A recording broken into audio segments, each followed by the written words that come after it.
അപ്പോൾ ഇന്ന് ഷിജോ വെട്ടിക്കുഴിയാണ് എനിക്കൊപ്പം ഉള്ളത്. Shijo, good morning. Good morning Sethu. എന്തൊക്കെയാണ് മിസ്റ്റർ ഷിജോ ഇന്നത്തെ പത്രവാർത്തകൾ? ഇന്ന് തെരഞ്ഞെടുപ്പ് വാർത്തകളുണ്ട്, യുദ്ധ വാർത്തകളുണ്ട്, അല്ലാത്ത നിരവധി വാർത്തകളൊക്കെ കാണാൻ കഴിയുന്നുണ്ട്. എങ്കിലും ഈ രണ്ട് വാർത്തകളിൽ കേന്ദ്രീകരിക്കുന്നതായി കാണാം പത്രങ്ങൾ.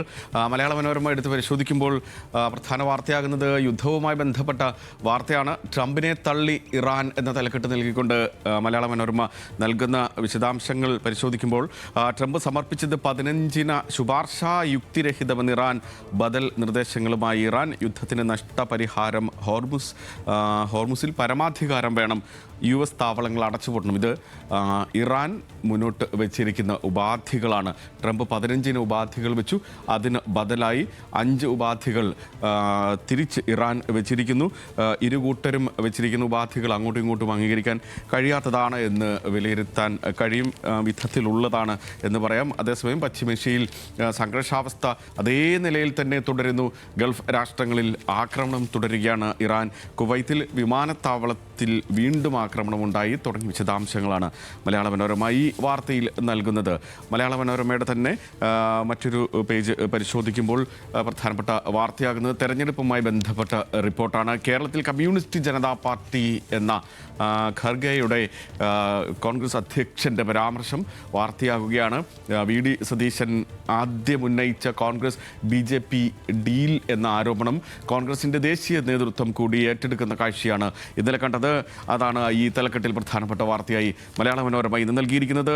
UDFന്റെ നിയമസഭാ തെരഞ്ഞെടുപ്പ് പ്രചാരണത്തിന് തുടക്കം കുറിക്കുന്ന മഹാറാലിയിൽ CPIM BJP ഡീൽ ആരോപണം കടുപ്പിച്ച് രാഹുൽ ഗാന്ധിയും കോൺഗ്രസ് അധ്യക്ഷൻ മല്ലികാർജുൻ ഖർഗെയും എന്നുള്ളതാണ് ഈ വാർത്തയുടെ ഉള്ളടക്കം എന്നുള്ളതാണ്. ഈ തലത്തിലുള്ള വാർത്തകൾ നമുക്ക് മറ്റു പത്രങ്ങൾ പരിശോധിക്കുമ്പോൾ മുൻ പേജിലും ഉൾപേജുകളിലുമൊക്കെ കാണാൻ കഴിയുന്നുണ്ട്. പല ആംഗിളുകളിൽ പല തലക്കെട്ടുകളിലൊക്കെ അതിലേക്കൊക്കെ എത്താം. മനോരമ പ്രധാനപ്പെട്ട വാർത്തയായി നൽകുന്ന മറ്റൊരു വിഷയം സംസ്ഥാനത്ത് ചൂട് കൂടുന്നു എന്നുള്ളതാണ്. ചുട്ടുപഴുത്ത് യെല്ലോ എന്ന തലക്കെട്ടിൽ വിവിധയിടങ്ങളിൽ യെല്ലോ അലേർട്ട് നൽകിയതിൻ്റെ വിശദാംശങ്ങളാണ് നൽകുന്നത്. ഉയർന്ന താപനില മുന്നറിയിപ്പ് വീണ്ടും നൽകുകയാണ്. 12 ജില്ലകളിലാണ് യെല്ലോ അലേർട്ട് എന്ന് ഈ റിപ്പോർട്ട് പറയുന്നു. സംസ്ഥാനത്ത് വീണ്ടും താപനില ഉയരുന്നു എന്നാണ് പറയുന്നത്.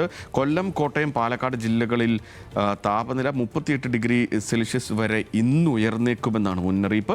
പത്തനംതിട്ട അടക്കമുള്ള ജില്ലകളിൽ 37 ഡിഗ്രി വരെയും താപനില ഉയർന്നേക്കുമെന്നും ഈ റിപ്പോർട്ടിൽ പറയുന്നുണ്ട്. ജാഗ്രതാ നിർദ്ദേശം നൽകിയിരിക്കുന്നു എന്നുള്ളതാണ്. മാതൃഭൂമിയുടെ മുൻപേജിലേക്ക് എത്തുമ്പോൾ യുദ്ധമാണ് പ്രധാനപ്പെട്ട വാർത്തയാകുന്നത്. US ഉപാധിക്ക് ഇറാൻ്റെ ബദൽ എന്ന തലക്കെട്ട് നൽകിക്കൊണ്ടാണ് ഈ റിപ്പോർട്ട്. US 15 പദ്ധതി തള്ളി പകരം 5 പദ്ധതി മുന്നോട്ട് വെച്ചു എന്ന ആ വിശദാംശങ്ങൾ നമ്മൾ മനോരമയിൽ കണ്ട വിശദാംശങ്ങളാണ് മാതൃഭൂമിയും ഏറ്റവും പ്രധാനപ്പെട്ട വാർത്തയായി മുൻ പേജിൽ ഇന്ന് നൽകുന്നത്. അതേസമയം മറ്റൊരു പ്രധാനപ്പെട്ട വാർത്ത മാതൃഭൂമിക്ക് മുൻപേജിൽ വരുന്നത് കായംകുളത്തെ LDFന്റെ സ്ഥാനാർത്ഥി പ്രതിഭയ്ക്കെതിരായ UDF നേതാവിൻ്റെ ലീഗ് നേതാവിൻ്റെ അധിക്ഷേപവുമായി ബന്ധപ്പെട്ട വാർത്തയാണ്. കണ്ണീർ വീഴ്ത്തി അധിക്ഷേപം എന്ന തലക്കെട്ട് നൽകിയാണ് കണ്ണീരണിഞ്ഞ പ്രതിഭയുടെ ഒരു ചിത്രമടക്കം നൽകിക്കൊണ്ട് മാതൃഭൂമി എന്ന പ്രധാനപ്പെട്ട വാർത്ത ഇത് നൽകുന്നുണ്ട്. ഖേദം പ്രകടിപ്പിച്ച് കായംകുളത്തെ UDFന്റെ സ്ഥാനാർത്ഥി ലിജു എന്നതടക്കമുള്ള വിശദാംശങ്ങളും നൽകുന്നുണ്ട്. ലീഗ് നേതാവിനെ പാർട്ടിയിൽ നിന്ന് പുറത്താക്കി എന്നും ഈ റിപ്പോർട്ടിൽ പറയുകയാണ്. കായംകുളം മണ്ഡലത്തിൽ LDF സ്ഥാനാർത്ഥി പ്രതിഭയ്ക്കെതിരെ മുസ്ലിം ലീഗ് നേതാവ് നടത്തിയ സ്ത്രീ വിരുദ്ധ പരാമർശം വിവാദമായി എന്നാണ് റിപ്പോർട്ടിൽ പറയുന്നത്. മറ്റൊന്ന്, സ്വാതന്ത്ര്യമില്ലാത്ത ജനാധിപത്യം എന്ന തലക്കെട്ടിൽ കണ്ണൂരിൽ നിന്നുള്ളൊരു വാർത്ത കൂടി ഇതോടൊപ്പം ചേർത്ത് വയ്ക്കുന്നുണ്ട് മാതൃഭൂമി. അതിൻ്റെ ഉള്ളടക്കം ഇങ്ങനെയാണ്.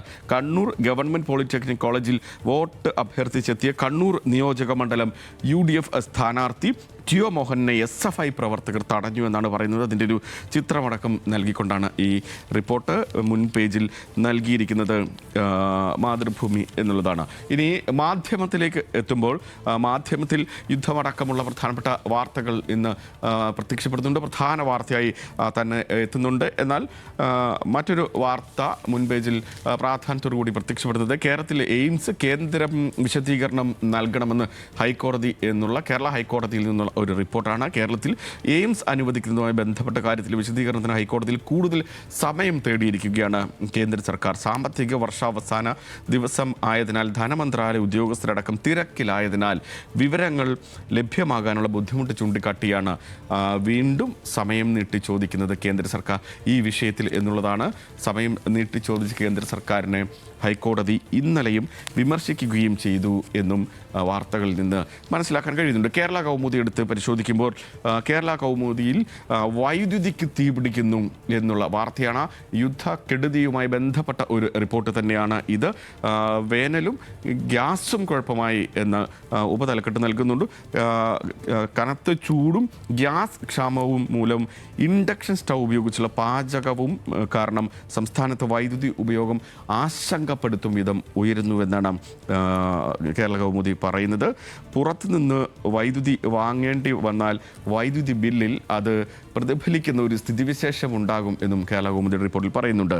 ഇൻഡക്ഷൻ കുക്കർ രാത്രിയിൽ ഒഴിവാക്കണം എന്ന വൈദ്യുതി മന്ത്രിയുടെ പ്രസ്താവനയടക്കം ചേർത്ത് വെച്ചുകൊണ്ടാണ് ഈ റിപ്പോർട്ട് നൽകുന്നത്. 70% വൈദ്യുതിയും പുറത്തുനിന്ന് എന്ന തലക്കെട്ടിൽ സംസ്ഥാനത്തിന് ആവശ്യമായതിന് 30% വൈദ്യുതിയാണ് ആഭ്യന്തരമായി ഉൽപ്പാദിപ്പിക്കുന്നത്.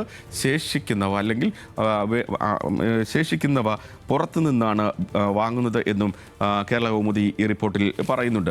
ദീപികയുടെ മുൻ പേജിൽ എത്തുമ്പോൾ ദീപിക ഇതിൽ നിന്നെല്ലാം വ്യത്യസ്തമായ ഒരു വാർത്തയാണ് മുൻ പേജിൽ എടുത്തുകാട്ടുന്നത്.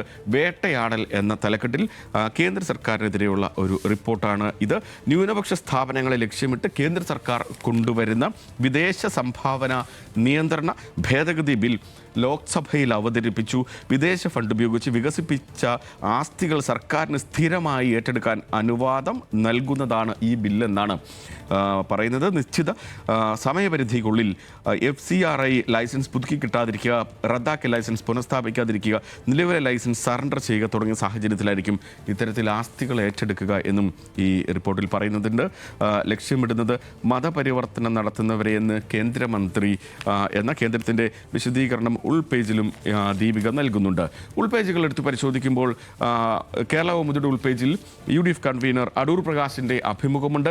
അവിടെയും അദ്ദേഹം എടുത്തുകാട്ടുന്നത് BJP ധാരണ CPIM കേന്ദ്ര നേതൃത്വം അറിഞ്ഞ് എന്നാണ് അദ്ദേഹം പറയുന്നത്. ഇതോടൊപ്പം തന്നെ 100-ലധികം സീറ്റ് നേടി UDF കേരളത്തിൽ അധികാരത്തിൽ വരും എന്ന ആത്മവിശ്വാസവും അദ്ദേഹം പ്രകടിപ്പിക്കുന്നതായി കാണാം. പ്രതിപക്ഷ നേതാവ് ഉയർത്തിയ ഡീൽ വിവാദം ആളിപ്പടരുകയാണല്ലോ എന്ന ചോദ്യത്തിന് അദ്ദേഹം നൽകുന്ന മറുപടി ഇങ്ങനെയാണ്: വരും ദിവസങ്ങളിൽ ഡീൽ സംബന്ധിച്ച് കൂടുതൽ വിവരങ്ങൾ പുറത്തുവിടും. UDFിൻ്റെ പ്രധാന പ്രചാരണ ആയുധങ്ങളിൽ ഒന്നാവും ഇത് എന്നാണ് പറയുന്നത്. ഇതിനകം തന്നെ പ്രധാന പ്രചാരണ ആയുധമായി ഈ ഡീൽ ആരോപണത്തെ UDFും കോൺഗ്രസ് നേതൃത്വവും ഒക്കെ ഉയർത്തി കഴിഞ്ഞിരിക്കുന്നു. 2021 ഇതേ ഡീൽ ഉണ്ടായിരുന്നുവെന്നാണ് UDF കൺവീനർ പറയുന്നത് എന്നുള്ളതാണ്. UDFിന് ഭൂരിപക്ഷം കിട്ടിയാൽ മുഖ്യമന്ത്രിയെ ചൊല്ലി തർക്കമുണ്ടാകുമോ എന്നുള്ളതാണ് മറ്റൊരു ചോദ്യം. ഇല്ല, അതെല്ലാം തെറ്റായ ധാരണകളാണ് എന്നും അടൂർ പ്രകാശ് പറയുകയാണ്. ഇനി മനോരമയുടെ ഉൾപേജിലേക്ക് എത്തുമ്പോൾ വളരെ വ്യത്യസ്തമായ ഒരു റിപ്പോർട്ട് മനോരമയുടെ ഉൾപേജിൽ നമുക്ക് കാണാൻ കഴിയുന്നുണ്ട്. സ്ഥിരമായി തെരഞ്ഞെടുപ്പുകളിൽ പോരാട്ടത്തിനിറങ്ങുന്ന പ്രമുഖ നേതാക്കളെ, വിവിധ മുന്നണികളുടെ രാഷ്ട്രീയ കക്ഷികളുടെ നേതാക്കളെ എടുത്തു കാട്ടുകയാണ്. കേരള വോറിയേഴ്സ് എന്ന തലക്കെട്ടിൽ മലയാള മനോരമ ഇന്ന്. ഏത് തെരഞ്ഞെടുപ്പ് വന്നാലും സീറ്റുകൾ പിടിക്കാനും മത്സരം കടുപ്പിക്കാനും പാർട്ടികൾ പുറത്തിറക്കുന്ന തുറുപ്പ് ചീട്ടുകളുണ്ട്. ചിലപ്പോൾ അവർ ജയിച്ചു വരും, ചിലപ്പോൾ ബലിയാടുകളാകും എന്നാണ് പറയുന്നത്. അവർ പ്രധാനമായും എടുത്തു കാട്ടുന്നത് K Surendran, PK Krishnadas, K Muraleedharan, Shobha Surendran എന്നീ നേതാക്കളെയാണ്. ഇതിൽ തന്നെ K സുരേന്ദ്രൻ 2009, 2014, 2019 ഉണ്ട്, 2024 എന്നിങ്ങനെ 4 ലോക്സഭാ തെരഞ്ഞെടുപ്പുകളിലും മഞ്ചേശ്വരം 2011, 2016, 2019, 2021 ഉപതെരഞ്ഞെടുപ്പ് എന്നിവയടക്കം മത്സരിച്ച കഥകളും എടുത്തു കാട്ടുന്നുണ്ട്. ഇത് പ്രധാനപ്പെട്ട വാർത്തയാകുന്നുണ്ട്. വീക്ഷണം അടക്കമുള്ള പത്രങ്ങൾ എടുത്ത് പരിശോധിക്കുമ്പോൾ ഈ പറയുന്ന ഡീൽ ആരോപണം പ്രധാനപ്പെട്ട വാർത്തയാകുന്നു. വീക്ഷണത്തിൽ CJPക്കെതിരെ കേരളം വിധി എഴുതുമെന്ന തലക്കെട്ടിലാണ് വാർത്ത. ചന്ദ്രിക എടുത്ത് പരിശോധിക്കുമ്പോഴും CJPക്കെതിരെ UDF മഹാറാലി എന്ന തലക്കെട്ടിൽ വാർത്ത നൽകുന്നു. ദേശാഭിമാനിയുടെ മുൻപേജിലേക്ക് എത്തുമ്പോൾ വികസനം പറയുമ്പോൾ പ്രതിപക്ഷം നിരായുധരാകുന്നു എന്നുള്ള മുഖ്യമന്ത്രി പിണറായി വിജയൻ്റെ പ്രസ്താവനയാണ് പ്രധാനപ്പെട്ട വാർത്തയായി മുൻപേജിൽ പ്രത്യക്ഷപ്പെടുന്നത്. ഇതൊക്കെയാണ് ഇന്ന് കാണാൻ കഴിയുന്ന പ്രധാനപ്പെട്ട വാർത്തകൾ. ചെയ്തു.